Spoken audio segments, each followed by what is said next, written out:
हर हर महादेव।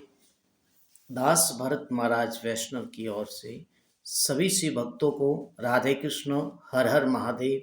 श्री उमापति महादेव की जय। आज आप जानेंगे शनिवार प्रदोष व्रत की कथा और विधि।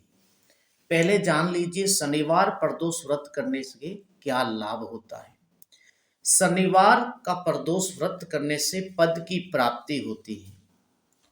कहीं पर आपकी पोस्टिंग है या कहीं पर आप काम करते हो, किसी वजह से आपको वहां से निकाल दिया गया है या आपको उच्च पद से नीचे पद पर बिठा दिया है, तो शनिवार प्रदोष का व्रत करना चाहिए, जिससे वापस आपको उच्च पद मिलता है। इसके अलावा संतान की कामना है, संतति नहीं हो रही है, संतान नहीं है, तो भी शनिवार प्रदोष व्रत करना चाहिए। अब जानते विधि विधान।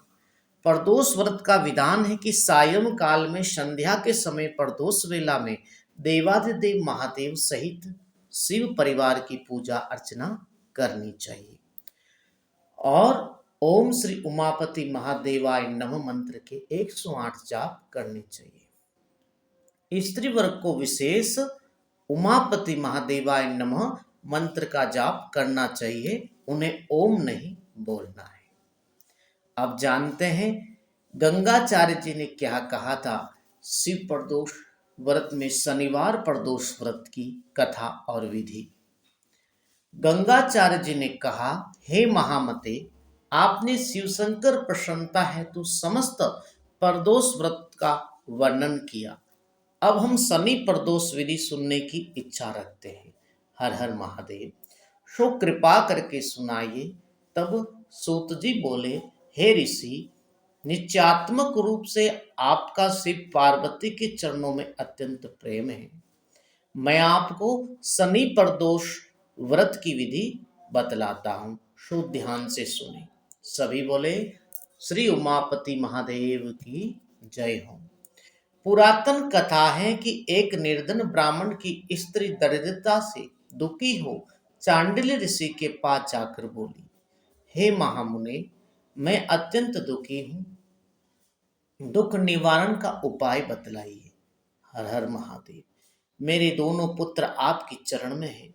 मेरे ज्येष्ठ पुत्र का नाम धर्म है, जो कि राजपुत्र है, और लघु पुत्र का नाम शुचिव्रत है, अतः हम दरिद्र हैं। हर हर महादेव। आप ही हमारा उद्धार कर सकते हैं। इतनी बात सुन ऋषि ने शिव प्रदोष व्रत करने के लिए कहा। हर हर महादेव। तीनों प्राणी प्रदोष व्रत करने लगे।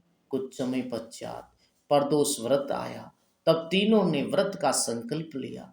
छोटा लड़का, जिसका नाम शुचिव्रत था, एक तालाब पर स्नान करने को गया तो उसे मार्ग में स्वर्ण कलश धन से भरपूर भरा हुआ मिला। उसको लेकर वह घर आया। हर हर महादेव। प्रसन्न हो माता से कहा कि हे माँ, यह धन मार्ग से प्राप्त हुआ है।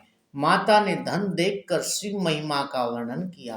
राजपुत्र को अपने पास बुलाकर बोली, देखो पुत्र, ये धन हमें शिव जी की कृपा से प्राप्त हुआ है। हर हर महादेव। अतः प्रसाद के रूप में दोनों पुत्र आधा आधा बांट लो। माता का वचन सुन राजपुत्र ने शिव पार्वती का ध्यान किया और बोला, पूज्य, ये धन आपके पुत्र का ही है। हर हर महादेव। मैं इसका अधिकारी नहीं हूं, मुझे शंकर भगवान और माता पार्वती जब देखे तब लूंगा। इतना कहकर वह राजपुत्र शंकर जी की पूजा में लग गया। एक दिन दोनों भाइयों का प्रदेश भ्रमण का विचार हुआ। हर हर महादेव। वहां उन्होंने अनेक गंधर्व कन्याओं को क्रीड़ा करते हुए देखा। उन्हें देख शुचिव्रत ने कहा, भैया, अब हमें इससे आगे नहीं जाना है। इतना कह शुचिव्रत उसी स्थान पर बैठ गया। हर हर महादेव। परंतु राजपुत्र अकेला ही स्त्रियों के बीच में जा पहुंचा। वहां एक स्त्री अति सुंदरी राजकुमार को देख मोहित हो गई। हर हर महादेव। और राजपुत्र के पास पहुंचकर कहने लगी कि हे सखियों, इस वन के समीप ही जो दूसरा वन है, तुम वहां जाकर देखो, भांति भांति के पुष्प खिले हैं। हर हर महादेव। बड़ा सुहावना समय है, उसकी शोभा देख कर आओ। मैं यहीं बैठी हूँ, मेरे पैर में बहुत पीड़ा है। हर हर महादेव। ये सुन सब सखियां दूसरे वन में चली गई। वह अकेली सुंदर राजकुमार की ओर देखती रही। इधर राजकुमार भी कामुक दृष्टि से निहारने लगा। युवती बोली, आप कहाँ रहते हो? वन में कैसे पधारे? किस राजा के पुत्र हैं? क्या नाम है? हर हर महादेव। राजकुमार बोला कि मैं विदर्भ नरेश का पुत्र हूँ। आप अपना परिचय दे। युवती बोली, मैं विद्रविक नामक गंधर्व की पुत्री हूँ। मेरा नाम अंशुमति है। हर हर महादेव। मैंने आपकी मन स्थिति को जान लिया कि आप मुझ पर मोहित हैं। विधाता ने हमारा तुम्हारा संयोग बन मिलाया है। युवती ने मोतियों का हार राजकुमार के गले में डाल दिया। हर हर महादेव। राजकुमार हार स्वीकार करते हुए बोला कि हे बद्रे, मैंने आपका प्रेमोपहार स्वीकार कर लिया, परंतु मैं निर्धन हूँ। राजकुमार के इस वचनों को सुनकर गंधर्व कन्या बोली कि मैं जैसा कह चुकी हूँ वैसा ही करूँगी। अब आप अपने घर जाए।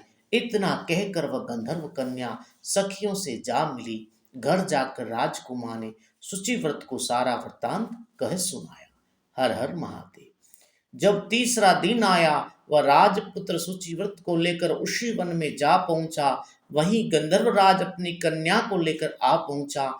इन दोनों राजकुमारों को देख आसन देकर कहा कि मैं कैलाश पर गया था। वह शंकर जी ने मुझसे कहा कि धर्मगुप्त नाम का राजपुत्र है जो इस समय राज्य विहीन निर्धन है।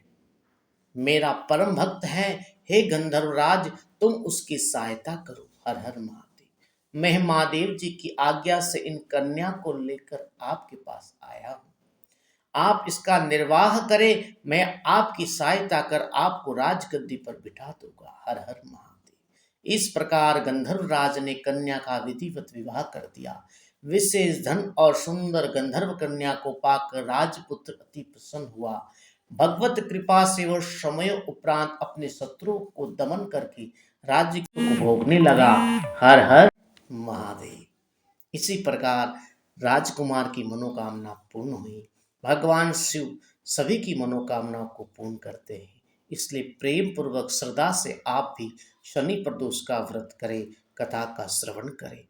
इस प्रकार शनि प्रदोष व्रत कथा परिपूर्ण हुई। अपने मित्र जनों को अवश्य ये कथा शेयर करें। चैनल को अभी तक सब्सक्राइब नहीं किया है तो सब्सक्राइब करें। बेल आइकॉन को ऑन करना नहीं भूलें ताकि आप देख सकें इस चैनल की सभी वीडियो सबसे पहले। हर हर महादेव। राधे कृष्ण।